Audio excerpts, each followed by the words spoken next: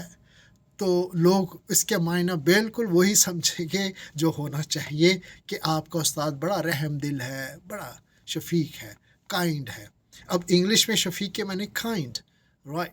تو جب تک آپ انگلش میں شفیق کی مطلب انگلش کہنی پڑے گی نا، اگر آپ نے کہا مائی ٹیچر از شفیق یا شفیق از مائی ٹیچر، تو دونوں کا یہی مفہوم رہے گا۔ جب تک کہ آپ انگلش میں شفیق ایک شفیق کے وہ معنی لیں گے، وہ اس کا جو ہے کانٹیکسٹ لیا جائے گا، وہ سیمینٹکس لیا جائے گا جو کہ اوریجنل ہونا چاہیے اس لینگویج کا۔ تو اس لیے آپ کو پہلا فکرہ کہ شفیق میرا استاد ہے، مائی ٹیچر از شفیق یا شفیق از مائی ٹیچر، یوں کر کے یہ چلے گا فکرہ، یعنی انگلش لینگویج میں۔ اور دوسرے کو آپ کو کہنا پڑے گا کہ my teacher is kind, my teacher is kind, تو میرا استاد کائنڈ ہے، شفیق ہے، یعنی اس شفیق کے اور معنی ہوں گے۔ تو یہ لینگویج میں جب تک آپ دیکھیں الفاظ، اگر آپ نے سیم لفظ سیکھ لیے، انگلش کے بہت سے لفظ سیکھ لیے، اور وہ لفظ آپ نے اپنے حساب سے بولنے شروع کر دیا، آپ کہتے ہیں نا یہ سر جی مجھے گرامر کی ضرورت نہیں ہے، مجھے وہ انگلش سکھائیں، انگریزوں والی انگلش سکھا دیں، فر بولوں، ہے نا، کوئی گرامر کی تو کام نہیں ہے، میں نے نہیں سیکھنی، میں بڑے گرامر سیکھیے 10-20 سال ہو گئے، انگلش بولنے نہیں آتی، گرامر نہیں سیکھ۔ اب اس عام شریف انسان کو گرامر کا تعارف نہیں پتہ نا، کہ گرامر سے مراد کیا، وہ اس کے ذہن میں کیا ہے، وہ گرامر کا اس کے ذہن میں تعارف جو عام ایک اسٹوڈنٹ کے ذہن میں، پاکستان کے اسٹوڈنٹ کے ذہن میں گرامر کا جو تعارف ہے، انڈین، پاکستانی اور بنگلہ دیشی، وہ یہ کیا کہتے ہیں، وہ گرامر کا مطلب ان کے ذہن میں آتا ہے ٹینسز، فوراً پہلا لفظ آتا ہے ٹینسز، گرامر، اور پھر ایکٹیو وائز، پیسو وائز، پھر ڈائریکٹ انڈائریکٹ، پھر کوئی سمری، کوئی سٹوری، یہ اس طرح کی پھر وہ بیچ میں چیزیں گرامر کی جو ہے وہ پارٹس آف سپیچ اور یہ وہ چیزیں آتی ہیں۔ تو گرامر کا سادہ جو سمپل ایک فہم ہے، ایک انڈرسٹینڈنگ جو ہمیں اس کا معنی سمجھنا چاہیے ایک عام فہم میں، وہ یہ ہے کہ گرامر سے مراد ہے چند قواعد اور ضوابط، چند رولز، یہ کرنا ہے، یہ نہیں کرنا، زبان بولتے ہوئے یہ کرنا ہے، یہ نہیں کرنا، ایسے کرنا، ایسے نہیں کرنا، یہ طریقہ ہے، یہ صحیح طریقہ ہے، یہ غلط طریقہ ہے، یہ ڈوز، یہ ڈونٹس، یوں چلے گا، یوں نہیں چلے گا، یہ گرامر ہے بس۔ اب زبان میں کیا چیز ہوتی ہے، کسی بھی دنیا کی لینگویج کو لے لو، دنیا کی کوئی زبان، Chinese, Russian, German, Japanese, English, عربی، کوئی لینگویج لے لو، اپنی regional local language, Saraiki, Pashto, Punjabi, Brohi, Sindhi, کوئی بھی لے لو، کیا ہے اس میں دو چیزیں، ایک اس میں الفاظ ہیں، کروڑوں، لاکھوں، خربوں، ملین، بلین، ٹریلین ورڈز ہیں، اور زبان میں کیا ہوتا ہے، ان الفاظ کی ترتیب ہے، بس دو چیزوں کا آپ نے بولنے کا جو ایک انداز ہے، جس طریقے سے وہ لفظ بولیں گے اس کو وہ کہیں گے تلفظ، تو 3 چیزیں بن جاتی ہیں۔ تو جب 2 چیزیں آپ نے سیکھ لیں، تلفظ آپ کو پتہ لگ گیا، سیکھ لیا، تو پھر آپ زبان بول رہے ہیں۔ اب اس میں الفاظ جو ہیں بس وہ جب سکھایا جاتا ہے، یار بولتے ہوئے نا ذرا یہ ترتیب کر لینا، یہ نہ کہنا کہ ہر آپ کے ذہن میں ہو کہ میرا استاد بہت ہی رحم دل ہے، اور آپ کہہ دو کہ شفیق میرا استاد ہے، تو یہ تو کچھ اور مطلب بن گیا، رحم دل تو نہ بنا، یہاں تو استاد جی کا نام بتا دیا آپ نے، ٹھیک ہے نا۔ تو جب تک آپ نے ترتیب میں یہ نہیں رکھنا کہ مطلب میں اگر انگلش کی مثال دوں گا تو انگلش میں تو شاید کسی کا نام ہو انگریز کا kind is my teacher and my teacher is kind, تو فرق پڑ جائے گا نا۔ اگر فرض کر لیں کائنڈ ایک نام ہے انگریز کا، تو آپ نے انگریزوں کو جا کہہ دیا کائنڈ از مائی ٹیچر، آپ نے یاد کیا کائنڈ کا لفظ رحم دل، تو وہ نہیں سمجھے گا کہ میرے ٹیچر کا نام کائنڈ ہے۔ تو لہٰذا ترتیب کا خیال رکھنا انتہائی ضروری، ورڈز، لیکسیکل آئٹمز کو جو ارینجمنٹ ہے وہ سنٹیکٹک آرڈرز ہے، یہ 2 چیزیں جو ہے لینگویج میں بڑی امپورٹنٹ ہیں، الفاظ اور ان کی صحیح ترتیب، تو بات صحیح ہوگی، صحیح سمجھ آئے گی، پھر باقی اور دیگر چیزیں بھی بڑی اہم ہیں، جو کہ کنٹیکسٹ ہے، سچویشنز ہیں، پریگمیٹکس ہے، سیمینٹکس ہے، لنگوسٹیکلی speaking, there are so many other things involved in a language learning and language speaking. Thank you very much for your understanding.